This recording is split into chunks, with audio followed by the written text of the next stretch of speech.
because we stand for a world in which aid to those who need it the most is more effective, more efficient, and more responsive, we are so proud to propose this motion. First, let's just clarify a little bit about the world in which it is distributed through charities chosen by those individuals. So there is no net loss of, there is no kind of net loss of services to those who need it the most. Very important to mention that. I'm going to be doing a couple of things in this speech. First, look at the incentives behind private charities versus bureaucracies and why you get a better outcome in our world. Secondly, why you get better incentives. Secondly, why there is greater capacity for private charities to be more responsive and more open to dealing with crises need. And finally, why these things are more effective in the longer term. Yes. With regards to welfare, what do you define within welfare and what's outside welfare? Welfare is everything from like homeless shelters to like making sure you've got enough to eat, to schooling, to healthcare, to all that kind of stuff, basically. The welfare state, but imagine if it were done privately. Let's begin first with looking at incentives. There is a huge problem with the way governments administer the welfare state. A couple of these. One, governments are driven by electoral considerations and not always in a good way. Particularly, governments are concerned with the outcomes of marginal constituencies within certain groups of the country. Governments are also less likely to care about minority groups. This matters because if the government as a whole decides that it doesn't want to take a look at these sort of niche markets, because that government has assumed the financial capacity to spend that money, that means that the money doesn't go to those particular individuals. So government's incentives are effectively skewed. They're also skewed by sort of if the government has a particular policy agenda or a particular grand cause it kind of wants to pursue, and if a particular group or particular need doesn't fit within that kind of grander government narrative, it misses out on any particular assistance. Like maybe there's some kind of like experimental school, like an experimental school thing or whatever. So we think like that benefits on these particular regions. By contrast, if you have a series of charities, by definition you're going to have a series of different bodies of opinion chasing different things. What this means is that they're going to be tied very heavily to what the objectives of those charities are. They're going to be doing different things. We think like there's going to be different things looking at health, different things looking at education, but more importantly, they're going to be targeting different groups within the community based on what the donors to that charity want. So, for example, if there is a particular group in society that misses out because the state doesn't give it as much attention, it's much more like, say for example, there's a racial bias in the distribution of tax revenue. We think even a smaller group of individuals are able to set aside welfare and target at that particular group, you actually get it actually has an incentive to care about these particular groups. Yes? Does anyone starve under state welfare? Well, potentially, if the welfare system is really inefficient, generally no. But we don't think we have to defend a world in a burden in which it's starvation or nothing at all, right? If the welfare system provides the absolute minimum of a crumbly roof over your head with a moldy ceiling and barely enough to subsist, we don't think that is ideal.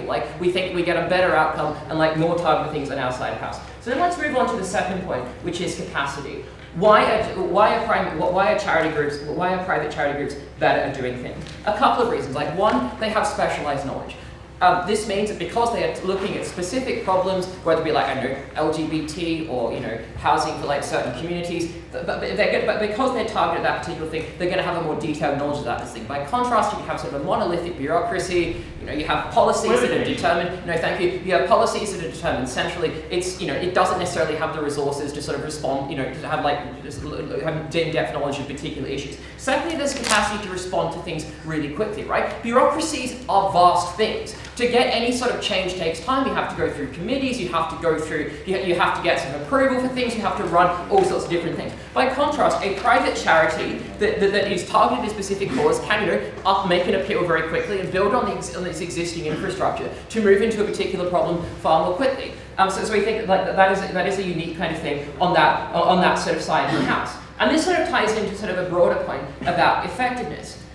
On one hand, if you have a private charity, by virtue of the fact that it's privately funded, it is answerable directly to the people who fund that charity. The people, which means that the people who are interested in doing that are going to want to see, like, well, you said you're funding, like, a shelter for, like, a domestic violence shelter. Are you actually putting this funding through? And, if the charity isn't doing that through, because the charities are competing for available resources, if that charity is failing, it's very easy to withdraw that assistance and move it towards a more favourable charity. Contrast this with a bureaucracy, right? Of course, like, at some level, there is state interest in how taxpayers' money is spent, right? But the capacity to do something about it is like, there are a couple of reasons why it's useful. One, no one actually micromanages and looks through, or at least very few people do, like, where every dollar of every taxpayer amount is spent. It's also, like, much more difficult to determine where your tax money is spent, because I can hardly, like, rock up to the bureaucracy, rock up to the Department for Communities and Social Inclusion and say, I'm actually unhappy at the way this money is spent. What this means is that there's that the incentive to, rather than giving money out directly, is that it's far easier to install extra layers of bureaucracy, to have extra layers, and to actually make sure that rather than money actually going towards other people, it's simply spent in ineffective ways. That is only something that you get on our side of the house. And finally, finally on our side of the house. And we think that, like, this is a complete asymmetry, that you only sort of get on our side, like, because, for the reasons I just sort of mentioned. And finally, we think there's just, like, a general point of principle here. We think that, like, when there is an excess, an excess amount of resources in a society, like, we think that it is, we support the right of people who have earned that amount of wealth. We think that people who've actually worked to achieve the sort of wealth they have should have some say in how that wealth is distributed. And even if we accept that, like, we want certain amounts to determine that charity, we think that people are in a good position to determine where that wealth should go, and they principally should be allowed to do it. So because I've demonstrated why we get a much more effective system on our side of the house, so proud to propose. For a fine speech from the leader of opposition to begin the case of the odd men.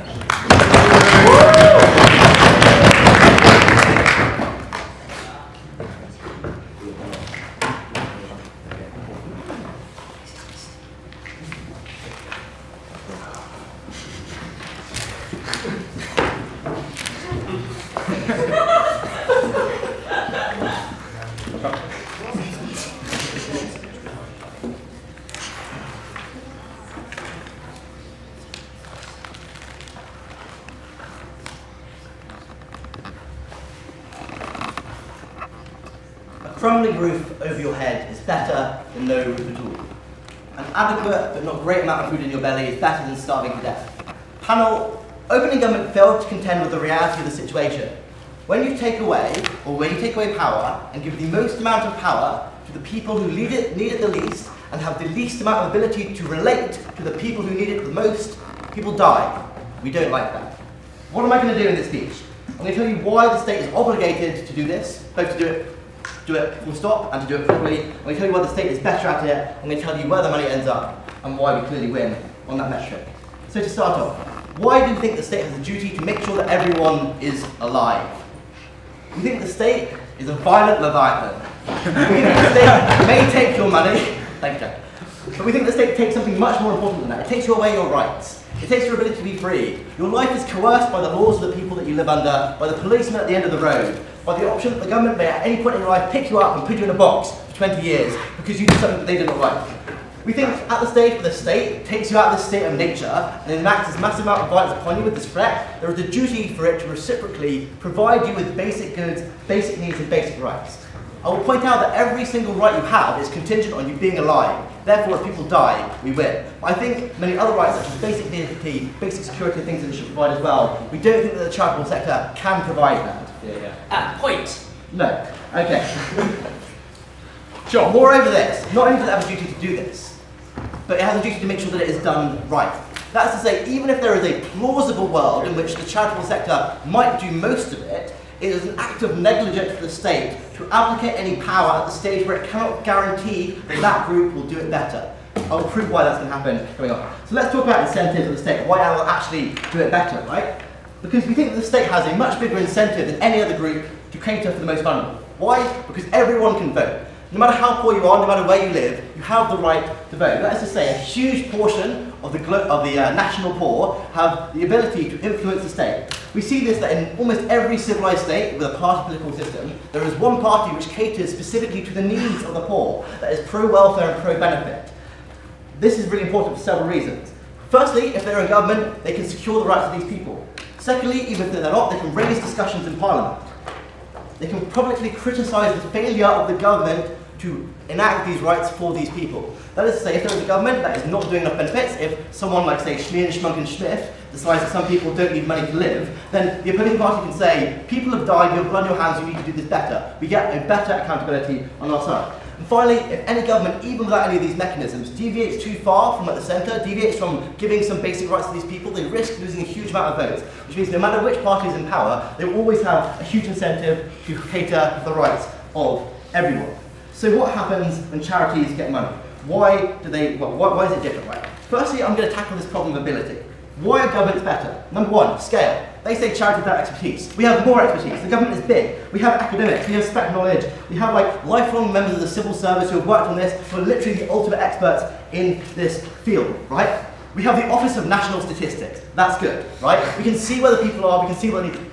We can see where it needs to be done. We can see where people are dying. That's important, right? But also in terms of efficiency, we have the economies of scale. That is to say, if every charity needs a CEO, that's lots and lots of overhead, that is less money for people. They claim it's the same amount of money. That is a lie. Charities have far more costs than government in terms of paying more staff to do the same job that would be done by one person in the government, in terms of having to buy massive ad campaigns to try and fundraise to outcompete other charities to gain money from people. There's a huge amount of inefficiency because when two charities advertise the same people's thing, that is money from both charities going down the drain. That is money that is not helping people, that is money going.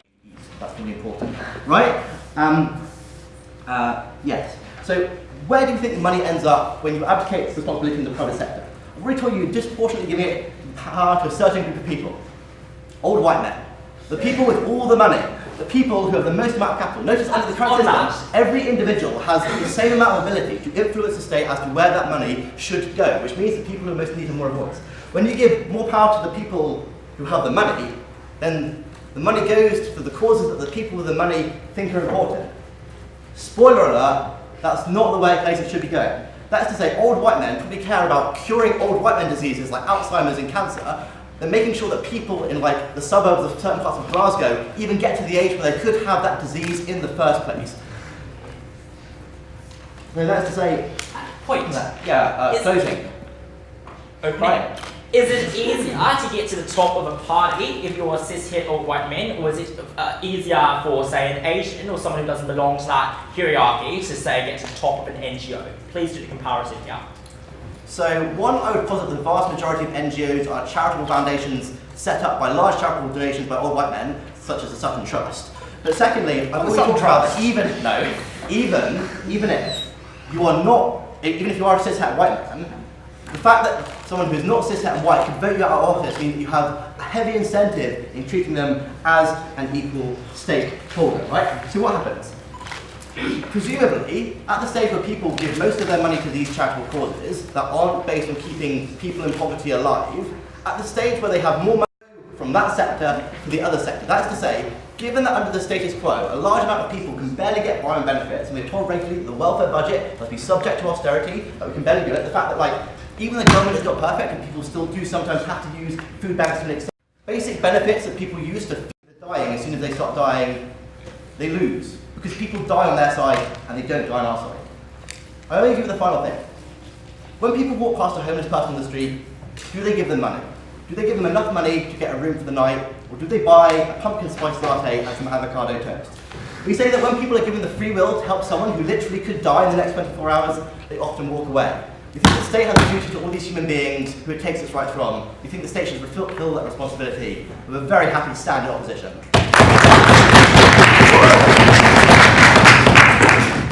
The opposition very fine speech and call upon the Deputy Prime Minister to continue the case of the prop bench.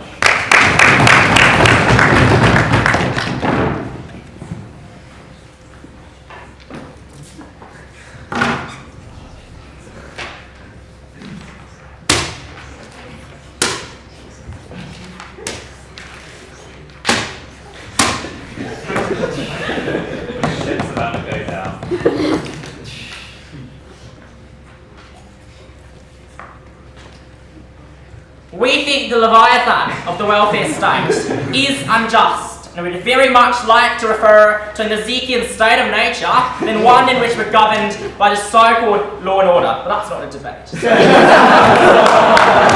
things: better incentives, second of all, efficacy, and third of all, how we get more accountability of charities when we can hold them by the balls better than we can hold the government's balls. The first point they said about charities is they question the viability of it and then consider that it probably works in most cases. We agree. 3 reasons why it does work. First of all, we don't think we just talk about Sutton Trust and large charities. We talk about local scale charities, regional charities, neighbourhood trusts. These are things that exist. Play ball, right? Be charitable in debates. Second of all, just note that you can collaborate and how these organisations work together to approximate the functionality of a state. That is how the whole concept of an arbitration agency under Robin Nozick's Anarchy State in Utopia, by the way, which is really good, is formed. That these agencies collaborate together and provide the functions. Third of all, corporations can collaborate with NGOs as well. We agree, and I'm going to do an economy of scale point by proving that it's actually a diseconomy of scale in just a bit. Don't you worry, child. Then you have to say, it's a point about duty, right? That the state owes you a duty. But the issue with this claim is it's an end state outcome duty. So it's a duty of the state to provide a certain condition C, right? It's not that the state should actively harass. It's not a state should do a certain action, but state should bring about this action. That means that whichever side gives you the better outcome wins this debate. Duty, you don't need to rebut it because it's actually a consequentialist argument in disguise. Too bad. Then they say, quote, I like this argument here, right? So this ties into later. I'm going to deal with directly in terms of talking about incentives here. But just to flag here, when they say you can vote them out, I don't know how many of you were here, but I couldn't vote out Donald Trump when he fundamentally won a presidential election and took over the government. Obviously, less flippant responses to follow, the 5 layers of it. Finally, old white men. Look, that's uncomparative and symmetric. To the extent that old white men running charity trust, I think old white men is currently leading the Labour Party. I think that old white men is currently leading, or previously led before he got thrown out, the Conservative Party. It's deeply unclear why this claim is true. I'm going to give you more analysis later on to justify that claim. Now, incentives. First, why exactly do we think charities have better incentives than party governments? There are 5 reasons why. This is very carefully. First, elections are fucked for 4 reasons. 1, gerrymandering excludes fundamentally those who are those least politically viable and therefore most dependent on welfare in these cases. 2, there's a lack of information. That means that fundamentally voters of certain ethnic minorities or certain groups do not turn out to vote because they do not constitute an important part of the voter turnout. 3, safe seats, right? In cases like safe seats where parties rarely contest these seats, they're not electorally important and therefore valid or important for the state. 4th of all, overriding ideologies by other bundling concerns. So for instance, it might be a case that Tories really are hating on queer individuals like myself, but that doesn't necessarily mean I can vote them out because there are other concerns that other people care more about than my oppression under the state of the Tories. D9. This is the first reason why electoral institutions are bad. What's the flip comparison on our side? We say charities are more accountable because A can pinpoint these individuals that fuck things up and call them out and literally vote them out because of shareholder pressure, but also public concern and scrutiny. It's easier to identify them. It's easier to pull, fundamentally force them out. Second of all, the mechanism of not funding. I'm surprised why O ignores the fact that you can simply defund because of the multiplicity of candidates that you can choose in terms of what you can spend your money on in terms of spending money on charities. That ties into the second reason, the idea of choice. In elections, we often only have 2 to 3 choices that are bundled up with all other considerations and concerns. So when I want to vote them out maybe on the lack of good welfare, I must also weigh out that consideration against a whole list of other things that are shopping basket time with my ideology. What charities do is it uncouples this from political bundle in elections that allows me to defund, as investors or angel hair funds and whatnot, defund those that we find are inefficacious and spend it on more efficacious sources. That means that you get more choices there. Third of all, ability to call it in terms of bureaucracy. Right. No, the reason why governments are so bureaucratic is because there's an interconnectivity with non-charity or non-welfare related agenda that you uniquely get in governments, right? Welfare budgets also tie with things like education, like state structure, like how states allocate their demographics and whatnot. That means there's a bundling up within the government in terms of policy making, whereas charities only specialise on doing the damn job of being a charity and delivering the end outcome there. That means fundamentally you get far less multiplicity of considerations here. That creates more accountability and incentive for them to do good. 4th of all, personal ties with those who carry out charity or participate in it, right? Note that a lot of those individuals who do the work on the ground and sign up for charity, and you don't get very good pay for that, you learn that from Inner Temple's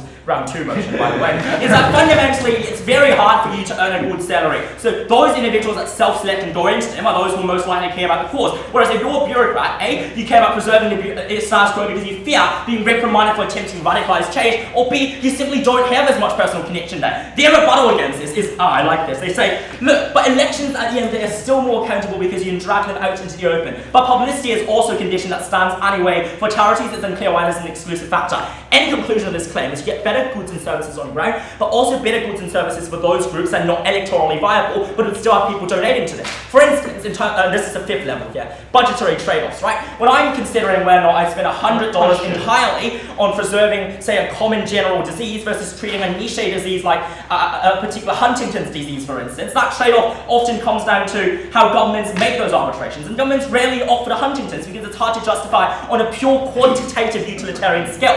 Why does this matter? Because we say when charities do care about them, or at least some of them do care about them, the weighing up actually is that these people are disproportionately qualitatively benefiting from every dollar spent on them, precisely because of the drought of spending that's not there on them in the status quo. That means these people disproportionately benefit, but that's reflected by electoral incentives, denied. Then accountability and efficacy. Look, they want to say experts. Look, I think NGOs hire experts. Then they say National Office of Data. I think there's something called census that charities can access, but to the extent it isn't, we think it's viable and plausible that in this world, people would lobby for the data to be publicly available. Then they say, but economies of scale. This is where it's interesting, because all of my analysis just then shows that there's a diseconomy of scale. How do you arbitrate this clash? The arbitration here is the economies of scale are only relevant up to a certain point which we think charities would reach up to anyway in terms of size and scale, beyond which all the stuff I said about bureaucratic inertia and whatnot start kicking in and cause a diseconomy of scale. Because every worker you pay in that bureaucratic chain, every office individual you have to bribe for red tape, not bribe, like pay for red tape and whatnot, are the very individuals that sap up the cost and means every dollar you pay is less efficiently allocated than within a smaller scale, but still large enough charity that can do the job here. Finally, just be very clear, we think that fundamentally a lot of aid and welfare in status quo is conditionalized. It's based on your race, your characteristic, your ability to opt into arbitrary conditions. Like in the USA, for instance, you have to be able to pass a certain literacy test, an employment and occupation test in order to get some welfare payments, because those who fail to do so are seen as lazy independents. The unique difference here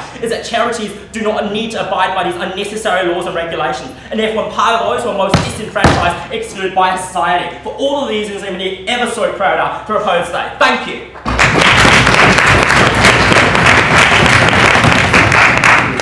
Prime Minister for his fine speech and call upon the Deputy Leader of Opposition to continue the case of Ben.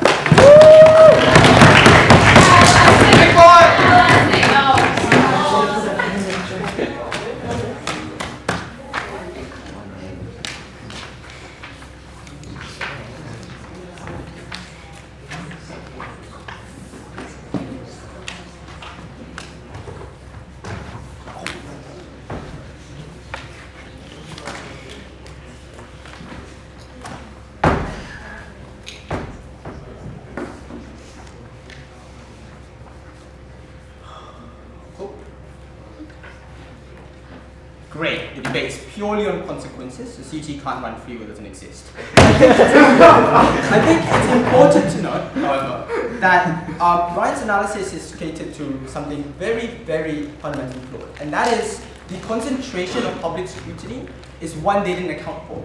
That is to say, even if charities are given the more public scrutiny by contributors, by donors, and their expenses are technically visible, which we tell you they're not because they're privately limited companies, social enterprises, they are necessarily only concentrated to a few donors that they have. What does this mean? Let's ask ourselves who the biggest charity or organization is. It's the Catholic Church.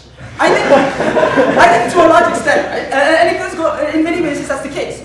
The kinds of donations you get in their best case scenario is one that trades off efficiency with access. And that is, some individuals who form minority groups in certain areas or even parts of the world lose out on the sort of help they would otherwise get due to a functioning mandatory government. Why is that? First, let's deal with who does help charities, but first, another piece of framing. Whilst they can also accept that the money pool will be the same for taxes, what they cannot fear is that individuals who would have contributed to charities anyway would continue to donate that extra amount above their tax pay. Because what you have to consider is, yeah, they'll contribute 25% of their income like they would to charities, but now that they've spent that on the one they care, which is usually guide dogs and cancer research, and the church, like, they would stop funding it to the extra mile because there's no point in it anyway. So they have to deal with that lack of money and pool of funding that they lose out in that world as well.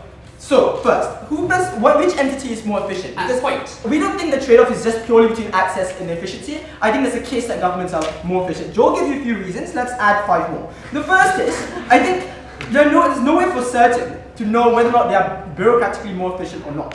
Their argument is that these charities are necessarily going to be smaller such that they don't get managerial this economies of scale. That is untrue. You can't measure at what size do these companies or charities necessarily face this economies of scale. What you can do, however, is divide 2 different types of charities. One charities are specific to certain actions and donations like guide dogs and certain activities. Others are more general like the trust. What we would tell you is that if you want to argue that certain trusts are general and so that random Asian can go up and climb up the ladder in that certain organization, these trusts are necessarily going to grow large in scale anyway to dominate and compete. So the same sort of harms apply to them.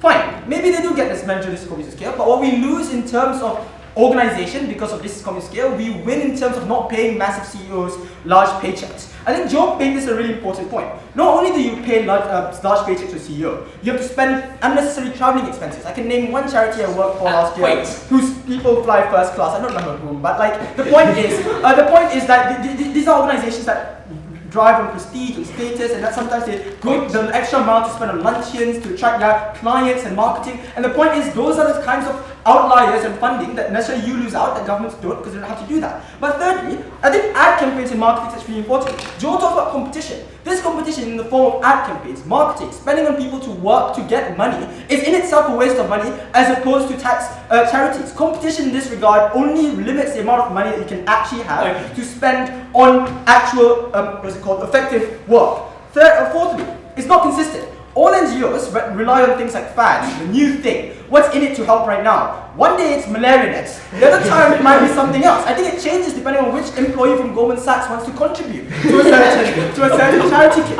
What we would tell you then, however, is that these trends change year by year. The problem is they're inconsistent. That means the sort of funding you get for certain organizations and people change depending on social preferences and the kinds that are more popular. That's not harmful, because for charities to be sustainable and helpful for those individuals, they need a steady stream of income. Otherwise, those individuals on the sort of receiving those benefits don't get that. Governments are more immune to it, because even if they are necessarily affected by elections and changes in government, there are many basic necessities that many people agree upon. People generally agree across the board that some level of welfare is important for individuals, that job seekers' allowance are necessarily important. So on a majority of instances, these are necessarily consistent, but they cannot guarantee that in charities. The last is, I think, in many charities, you have coordination. That's really important. The ability to coordinate between certain geographic locations and certain charities also mean that governments are more able to access that information. Sure, it's a census they can access, but the point Joe is trying to make is that because they're fundamentally in competition, they're unlikely to share as much information between charities. They want to get as much funding as possible. They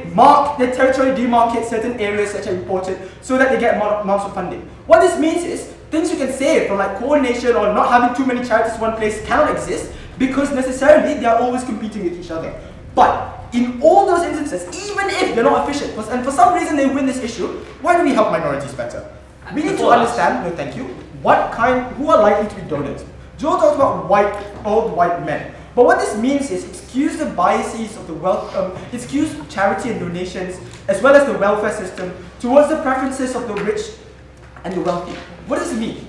We would say, most charities don't operate like the government. They operate on certain modus operandi, they're specific.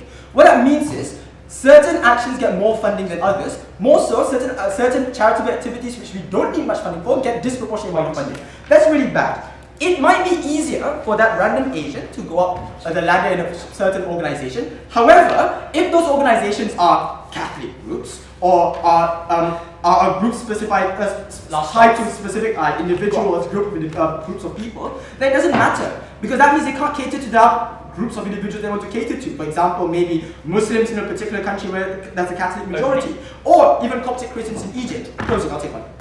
Look, in loads of situations, the education sector of the government is just failing. If you're able to have charities that are able to work on different forms of education, surely by this level of competition you're able to develop a better education system that is solely government I focused. thought that was out of the debate, but if it is inside, I think there are many reasons why that's the problem. Like no full national curriculum, the state system is unable to regulate as much, and like in most cases, I think even if the same sort of harms apply to your case anyway. But first, let's go talk about other charities. Why are they better? I think what they miss out, the trade-off isn't government and charities per se, it's government plus charities. So in the event that they do have a missing market where governments don't provide for individuals, we're happy for charities to fill in the gap. And that's perfectly better, because what that means is governments can operate in the coordination where it's necessary for them, and other charities can come in when they feel as if these things are underfunded. In fact, if there's political will for them, as they say they exist, those people will contribute to those charities anyway.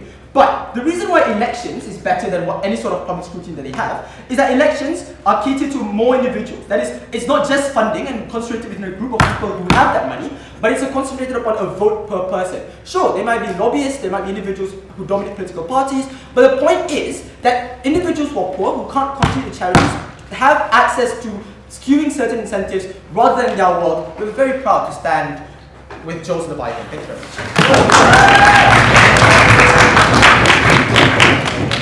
The opposition for a fine speech and call upon the Member of Government to extend the case to the prop bench.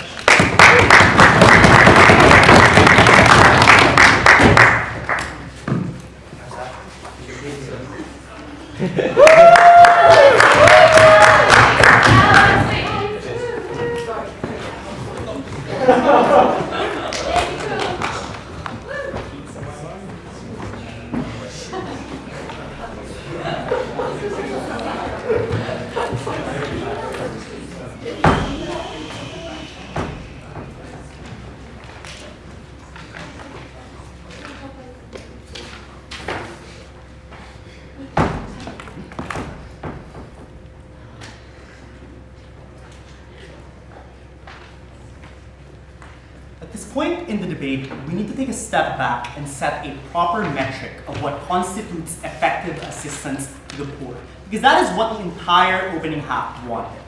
We think there are three standards that make this assistance effective. First, we need to make sure that our assistance is not politicized. Second, we need to make sure it is able to address multiple types of vulnerabilities people face. Lastly, we need to make sure it is sustainable and in it for the long term. At Closing Government, I will extend this debate by talking about three things. First, why welfare policies are simply more beholden to the interests of those in power and those who simply happen to be in the administration at a given time, and why that's a bad thing. Second, I'll explain how it is under our world where we rely on charities that we're able to address intersectionalities of different types of vulnerabilities as opposed to welfare policies that, in general, just target poverty as a whole. Lastly, I'll explain why we get a sustainable mechanism of helping people versus welfare policies that are highly dependent on political tides and public sentiment. Before that, I want to respond to opening opposition. They had four main reasons why they said the state was a better actor. The first is they said charities are a waste of money. I think, okay, fine. You have some large NGOs that pay exorbitant amounts to their CEOs. But I think there's a larger number of small NGOs that exist in the margins that pay very low salaries versus what people in the civil service get. Not to mention the degree of corruption that is more likely to happen in a highly secretive government under their world. I think they are more of a waste of money. The second thing is they say charities end up duplicating. They end up repeating the same task and it is a waste. Two responses. First, we think even if charities like No Thank You fight for the same cause, like let's say both of them want to fight homelessness, oftentimes charities still fit a unique niche, a geographical role, for example, in a particular area. So we think no matter what, charities rarely actually duplicate tasks. But if they do, we think competition is good. At the point in which charities have to compete for resources, that is when they are forced to become more cost effective, to become more transparent, and to show the public why they deserve donations more than other charities. On the comparative, the government has no competition. It has no incentive to evolve, no incentive to become more cost effective. No thank you. The third thing they said is scale. And I just think this is largely untrue. Charities that exist in every country. We actually posit charities are more present in the most far-flung areas where governments have no incentive to go to. So we think in terms of scale, we think the number of charities actually constitute more scale than what governments are able to cater to. Lastly, they say governments cater to the most vulnerable because everyone can vote. I think this is just a implausible reason. We're going to explain in extension why not everyone's votes matter equally to the government. I'm not sure why opening government is here hearing this is totally not what they said. Yeah, it's true. Maybe to a certain extent, you vote that's less because of lobbying and such like that. But where do the votes or preferences of individuals who are poor or unable to contribute to charities who don't associate the church get their funding from? Alright, so the first thing I want to say is that charity does not equal the church. So we need to take away that idea from the get-go.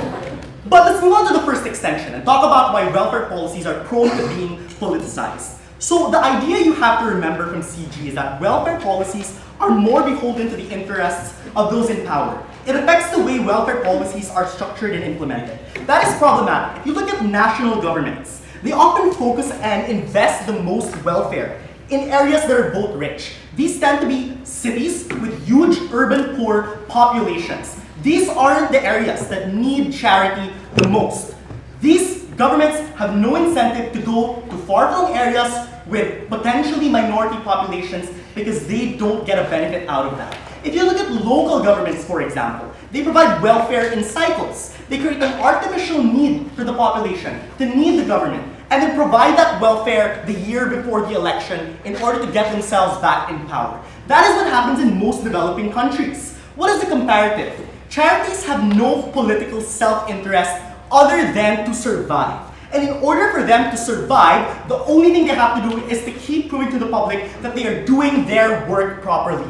We think that is a better reason for no thank you charities to exist than for government. The second thing is I want to address the issue of intersectionality and how we address different vulnerabilities of individuals. I think the overwhelming majority of welfare policies are just geared toward solving poverty. It is the most politically palatable cause people buy into. And that is why welfare policies don't think you are in the form of cash transfers, food, shelter, and very basic needs. But I think governments have no incentive to address intersectionalities that make some people more vulnerable than others. That is why you have most governments don't have specific welfare policies to vulnerable LGBT people, for example, trans people who are homeless, the mentally ill who have been expelled by their families in rural African countries, even homes for the elderly for families that no longer want to take care of them. The comparative is, under our world, charities are able to take care of poverty on a basic level, and in addition have niche charities to take care of causes that governments always turn a blind eye to because it is not politically palatable to the population. Lastly, in terms of sustainability, the implementation of welfare policies are heavily dependent on the political tides and public sentiment that keeps changing. That is why when you have different administrations, for example, the rise of the far right or anti-poor rhetoric, welfare policies are some of the most controversial and most debated in the public sphere. Such that even if people are paying tax, it is questionable whether these welfare policies are even being implemented and working properly. The comparative is, charities will always exist. They are not beholden to the ideology of any one administration or any one public at any one given point in time. Why are these the most important standards that constitute effective assistance? Firstly, people's lives can't be dependent on the whims of those in power or who control those welfare policies in the first place. At least if one charity dies or ends up politicized, you have multiple other charities that can fill in the gap. Lastly, we want assistance to be as broad as possible, not just to help people get out of poverty, but to reduce all types of vulnerabilities people face, whether or not you're poor in the strict sense of the word. Thanks. The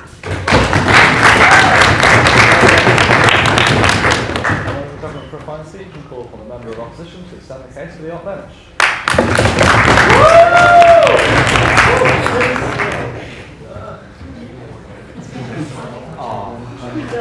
Jump.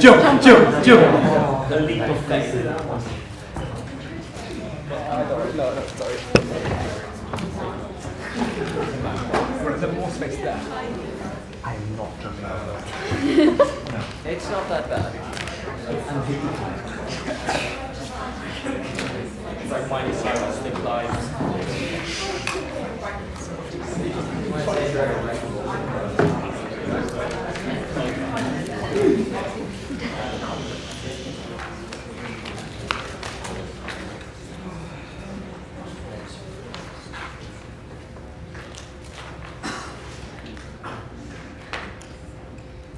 assumption of the government bench goes something like this, right? As long as a person is giving to charity, it must mean that they care about what cause they are giving to. Therefore, because they must care, they will do their best to make sure that charitable givings are effective, and therefore charities will make sure that they provide these services as well. I think all of this misunderstands the genuine psychology of charitable giving. The fact that the vast majority of the human race give charity because to some degree they want to feel like good people, right? And maybe in some cases they're of course you deeply care about. But in the majority of cases, charitable giving stems from the psychological desire to feel assuaged in the thought that you might be a bad person. And all of this leads to the genuine problems charities face with distributing resources in ways that are effective and save the biggest number of lives. 2 points in extension. Firstly, where the money goes, and secondly, but importantly, more briefly, how much money there is going around. So okay, firstly, where does the money go? Human beings are very bad at assessing what kind of giving is most effective. As an example of this, the ALS Ice Bucket Challenge is an enormous waste of money in terms of utility per dollar, right? It was trending on Facebook, it looked cool, so people joined in and donated lots of money to that cause. But in terms of dollars spent on that cause, the additional amount of money was not contributing directly to ALS research, because in terms of efficiency per dollar, like you need to spend a tremendous amount of money to make marginal improvements in ALS research, as opposed to spending that money on like the Against Malaria Foundation and directly saving lives. Why are people structurally bad at assessing this sort of stuff? 4 reasons. Number 1, because they're swayed by what's viral, by what's glamorous, by the optics of charitable movements, right? Some charitable movements trend on Facebook. Some of them have glamorous causes are associated with cool celebrities who decide at a whim to take them up. And people are swept along in that current. Secondly, because human beings in general don't understand the idea of diminishing marginal returns, right? Just because the cause is good doesn't mean everyone should be spending on that cause, because each additional dollar spent isn't making a genuine contribution to progress in that field. Thirdly, because I don't believe the premise that people genuinely care, right? I think some people do, right? I think specifically for specific causes they're interested in. But I think the majority of people want to feel assuaged at the thought that they've done something good for other people. And that's why, factually, people don't find out what the most effective routes of giving to charity are. Crucially, and this is where the comparative comes in later, the state is the organ that people normally relegate that decision-making process to, right? Because people have finite amounts of time to spend and they want to be blowing all of it, figuring out how to spend money most effectively. Fourthly, in their world, this problem gets even worse, because guess what? There are going to be many, many more charities on that side of the house, because suddenly every human being is donating an equivalent of the amount of money we would have taxed on them to charities in general. You're bewildered by a vast plethora of options that are each competing for your interests, from which you don't know how to differentiate meaningfully. What are the harms of this? Firstly, at best, people don't do the maximum good. They waste tremendous amounts of money on causes in which the utility per dollar is not high, right? Genuinely, if everyone who had donated all the excessive money to the ALS Ice Bucket Challenge had donated it to the Against Malaria Foundation, you could have saved hundreds, possibly thousands of lives in terms of that individual expenditure involved. Secondly, sometimes you make things actively worse, right? The fact that charities had to publicly say, stop giving us clothes, the logistical cost of managing all the clothes donations, which are necessary for particular causes, are exceeding the benefits of getting out of them. The fact that sometimes giving shoes, for example, to particular charitable causes ended up destroying local industries producing those things, because people couldn't forecast those effects meaningfully and in a way that was reliable. So, at best, they waste a tremendous amount of resource which could have been used directly saving lives. At worst, they cause active harm. What's the comparative to the state? Here's where I'm going to respond directly to the gov bench, right? So, the opening government gives us 2 arguments here. The first argument is that people are disenfranchised, and they give us an assorted number of problems with the electoral process. The governments care about swing seats and agendas and so on, and therefore, what is actually necessary for people in terms of welfare spending isn't properly reflected. Okay, 2 responses to this. Firstly, I want to do a sort of reality check here, which is that in the real world, there is a broad consensus, at least in many countries, that some provision of welfare, of a broad-based welfare system, is a good thing, right? That's why in many cases you have like free healthcare systems, which are accessible to all causes, including the intersectional ones they talk about. Why there's a broad consensus amongst the fact that like we should have shelters for the homeless, at least in some cases, or provide people welfare benefits. So I just don't believe the premise of this, right? Frequently, like you would want to vote for governments who enshrine some amount of welfare, because you could be on welfare at some point and you're aware of that and are interested in anything. Also, like people have moral beliefs to some degree that other human beings are deserving of help. So, like, in terms of a broad-based welfare system, we can assure that on our side. But, okay, they say there are niche-specific causes that aren't catered to, right? In which case, unfortunately, on the comparative, they don't get that either, because niche-specific causes don't generally garner the kind of media attention that large-scale causes causes currently funded and with great political capital do as well. So those causes on their side of the house get a fling amount of funding. No, thank you. On the comparative, if there are some people who are interested in contributing to these causes, they can do that on our side too. Because you not only pay through tax, but also give on top of that if you think that's a worthy cause to donate to. Secondly, they say bureaucracies are bad. Okay, so I think firstly, in terms of the idea they have no spec knowledge, frequently government bureaucracies operate in tandem with the NGOs they talk about, which can offer this knowledge to plug that gap. In terms of the red tape argument, right, it's a good thing to have lots of red tape. And the reason for that is because red tape prevents financial mismanagement, which in this case is directly equivalent to killing people by omission of not ensuring that money was responsibly spent. What does closing government tell us? First, they say this is going to be hugely politicized, right? Because you invest in areas that are influential. Yeah.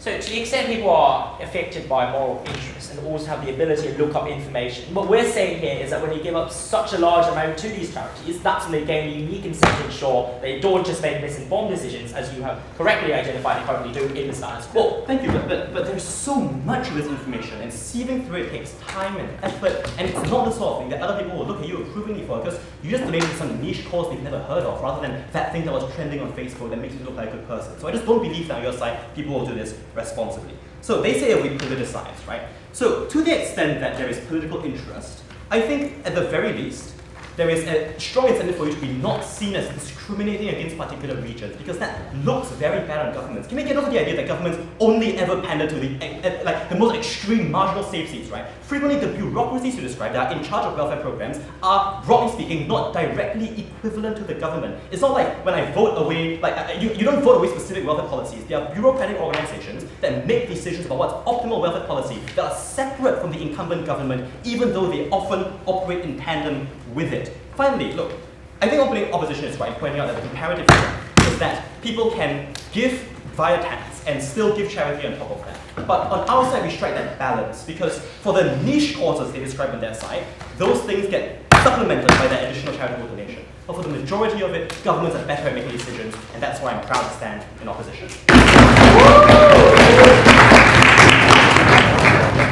Very fine speech from the former Richardson to conclude the case for proposition referendum.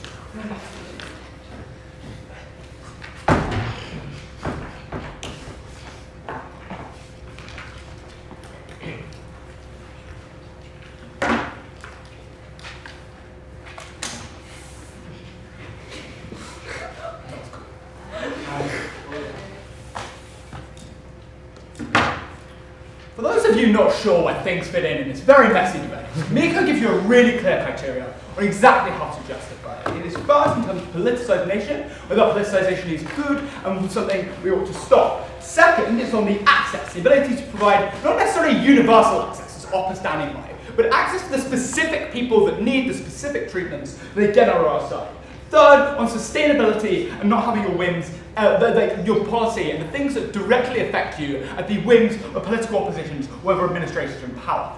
These things are things that win us the debate from closing government. First, responses to closing opposition. First observation they make is that ALS is inefficient, and the way in which we donated to that cause is quite bad. I mean, but there's still the thing is, that's probably because people were doing like an ice bucket challenge, which is something they probably give to you outside of that charitable organisation. The point where they're doing things that are just giving to charity in the first place via their income, that doesn't look like doing specific CADs like they're talking about. It looks like giving more things to sustained income things. What are we talking about here? We're talking about things like the education system that your son or daughter uses, the roads that you use to drive in the first place, but also, note, not necessarily using all your income to do that, but also being able to use your income on the specific things that help individuals like you. I mean, funding organisations like RARE, they're able to get more black people into employment because that's something you care about. That's something you uniquely can't do, in a way all the money is diverted to one specific universal issue. Second, they're fairly good at, we think that then they talk about the universal access stuff, right? And universal access is great, but what's even greater is having the ability to access specific treatments you need. It currently takes around about 11 months to complete complete trans surgery on the NHS. Because it's something the NHS just don't bother funding. They have no incentive to fund it because demand is so limited. That's the reason Miko gives you that the universal things, whilst good that the NHS exists, is not happening this way. A second posit that the NHS is collapsing. Like, GP waiting times are longer than they ever have been before. State-run schools are not functioning as well as private alternative schools, as we bring up as a point of information. The reason for that is because there's no competitive edge to it. So if the government screws up, it's really, really hard to fix that level of government failure. That's something we're uniquely able to do under our side. First, politicization. Just the first thing to know. Opening up here say that like there's old white men running this establishment. And first of all, like Brian puts out, it is underpowered. And I do believe that on both sides it's probably true. But here's a couple of other things. Like first, it is much easier to change on our side. Why? Because if you feel as though there is a gap in market for a charitable organisation able to help out a specific minority body to better access and to be away from the politicised nature of the way in which things go at the moment, that is something you are able to create. And more importantly, you're something to like you to get funding from. Why? Because if you work in a school, for instance, or a child goes to a school and you're saying, look, I work at this charity and it's doing these good things, that's when you open up the avenues to actually getting that funding in the first place and boycotting all these things that are currently happening. Second, they say, but what if they only care about guide dogs and give money to the Catholic Church? I mean, this seems important, right? But this is the way CADs work as they describe, right? So if the government, if a body says, look, there's not enough money in the education charities at the moment, that gives an incentive for people to go and give their money to education. We're actually able to have a much more transparent system that is more according to the supply and demand of those goods in the activities in the first place, rather than the whims of government and the politicised issues. Second, they're able to fund those levels of controversial issues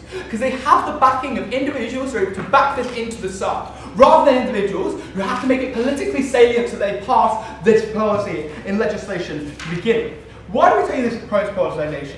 Miko gives you clear analysis of how this affects the poorer areas in society. Why? Because loads of the funding goes to the urban poor in very vote-heavy areas. As a result, you get the movement away from the areas that really need those charities the most. Why is that crucially fixed under our side? The reason for it is, one, because not necessarily is there a vote in these circumstances, but there are capital people from those establishments, right? So there are people from places that are, run down, had to move to the city, are now able to give some level of money back, and much better able to do this, to the point where they know the local terrain, they know the territory, they know the individual actors are able to make things happen. Second and crucially, they might say government has civil service expertise. This expertise is incredibly expensive. But more importantly, it's really inefficient, because on our side what we're able to get is people on the ground that actually know this area far better. They say, it's non-discriminatory, therefore all things that are universal are just absolute goods. This is not the case, right? We support things that are universal, sure, and we think these things are likely to exist, probably in a better way, at the point where they would be funded, more effectively than individuals using those services and optimizing their experiences around that service to make sure that individuals are covered by that. And even if that's not the case, it's likely to be better at the point where you have the management solutions that Miko told you about. Second, the thing is, right, governments stand up and they tell you they want to do things like solve poverty, and that's a really broad aim, Miko tells you. The problem with that broad aim is that that doesn't necessarily actually do these sorts of things. Why? Why? Because means tests exist. Let me tell you what means test means. It means that if you're in the country for less than 12 months, you can't receive any state welfare to begin with. That means that you get really people coming to the country looking for those experiences, looking to gain access, that currently can't gain access. That changes under our side when you are able to have some level of greater amount of capitalization to put up these people, to give them homes, and to make them integrate into economies much better than the government is currently able to do. But second, crucially, it means that things like child benefits are able to be cut willy-nilly based upon you going back to work for a really short period of time. That's something that you're not able to happen on our side, because lots of these charities aren't mean tested, which means if you want to go to a food bank to get some extra food to feed your family, you're able to do that. You're not able to gain extra benefits without going severely in debt to the government to begin with, or take it. Look, charities are the behest of people's preferences and beliefs. That means welfare charities are structurally well-funded only on issues that people care about, and that avoids unique LGBT healthcare cases. We have both, right? Which is, it can both be true that individuals are going to fund these 70% of kids are in state schools and are still likely to be funded as far as you want your state schools. It's one, more likely to happen on an individual basis where you fund your individual school rather than government to provide schools to the entire country. But two, it still enable you to fund those other organisations. But third, and most importantly, Miko points out that they're sustainable. Why? One, it's the life cycle effect. Because if one charity dies doing a bad job, you're able to replace it with another charity that's able to pop up and do a much better job at this given thing. You see this with the arisal of art academies in London that are able to create better schooling establishments as a result of government failure. That uniquely doesn't happen under their side when there's no charity influence. 2, because they're broader. And 3, most importantly, because they're able to be competitive, meaning that the mouldy roof you get under your head under opening opposition no longer happens to the point where you have an industry that is more likely to want to be competitive in this field. Jack told me last round that I needed to find the things that make debates persuasive. We did that in closing government, and we won it.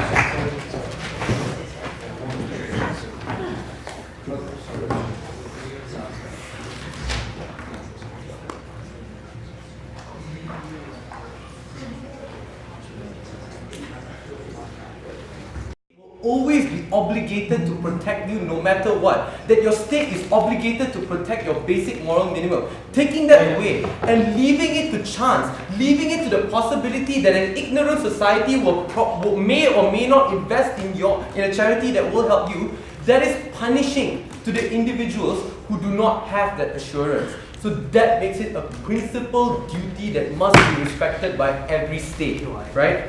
No. Now, I think that closing was a bit derivative of opening, so I can clump a lot of their arguments together and take them down in a couple of rebuttals, right? So, firstly, sorry, that's what's on my notes. No. Hold on. Firstly, now the idea on autonomy over hard-earned cash that the Prime Minister came up with.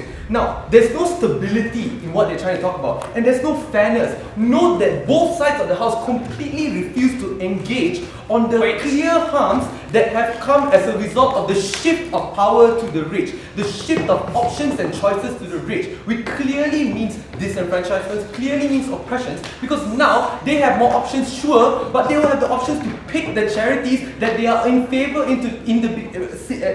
like they are already in favor with to begin with, right? So if it's not a stable outcome that protects the minorities, if it's not a fair outcome that doesn't grant true equality of opportunity to every part of society, then no, I don't want your efficiency. No, I don't want your autonomy over hard-earned money, right? Now, interesting bits. So Brian told us like 20 stuff, but I'm going to clump them all together because it's kind of the same thing, right? So Brian talked about gerrymandering, lack of information, political packaging, and exams for extra welfare. And then here's where Miko's extension, which was contingency on the political arena, which all are kind of same thing, but fall to the same rebuttal. Is that welfare will always be there, no matter political instability, no matter who is leading in a certain country or who is the ruling party. All countries, even developing or poor, have the powerful incentive to respect human rights, have the powerful incentive to not be the dicks in the global arena,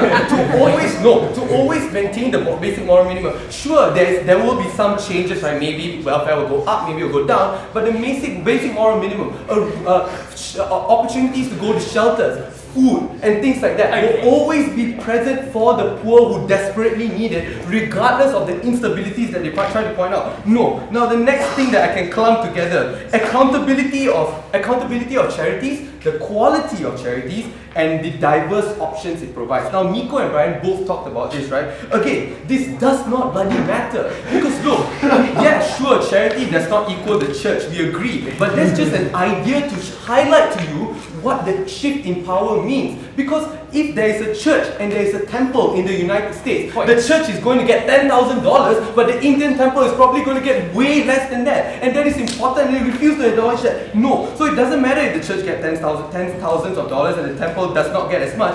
It doesn't matter if both are both work perfectly efficiently. It doesn't matter if both of them are equally transparent. It's just that one will always receive less than the other because the rich will have more options. One one will be unable to help the cause that it is dedicated to simply because the rich do not wish to invest in that charity. And quality, accountability, and diversity of options do not change the fact that the choices will be biased, the choices will be damaging to the people who are not favored by the wealthy and the rich, right? Now, later, now on the idea of intersectionality and Miko's example of idea of LGBTQ and how, so here's the thing. Let's make it clear. Charity does not disappear on our side. Okay? Just to put it out there. So later, your policy does not increase the number of people who will sympathize and donate to LGBTQ people. It's just that now they do not have the assurance of taxation, as Darion has already pointed out. It's not exclusive. They will have the people who feel morally obligated to actualize by helping will not change. That number will not change. No. Now, on the idea of stability, right? So this is the direct rebuttal to the extension of political contingency. Again, politicized or not, right? Politicized or not, there are people in the government and experts who are there, who have lived years later, who have been in the government or been in their position of power, working years and years and years, trying to invest in coming to the conclusion of what's the best amount of welfare that a person who is disenfranchised should receive. Thanks to these people, no matter the instability, no matter if these people are left or right, they have a job, and their job is solely to provide welfare and to calculate the right amount of welfare for these people. Stability will always be on our side, not on yours. Before I move on, closing. Speaking of being derivative, what have you added to opening opposition that Miko hasn't already taken out? Oh, here. Okay, so what have you not taken out is so Darion told you about how altruism is misguided. People are really bad at making decisions, and there's not enough incentive to care because rich people make decisions, or really the wealthy, and just us, you and me, we usually make these decisions, and it's more about ourselves. We rarely try our best to sympathize with the pains of the poor. Who here has gone through hours and hours and hours of data sifting just to make sure that the £100 that they invested goes to that kid that they really wanted to save? No one here does that. No one. But the government bloody does that. That's why there is that assurance that comes with the dedication and the duty that the government feels obligated to, right?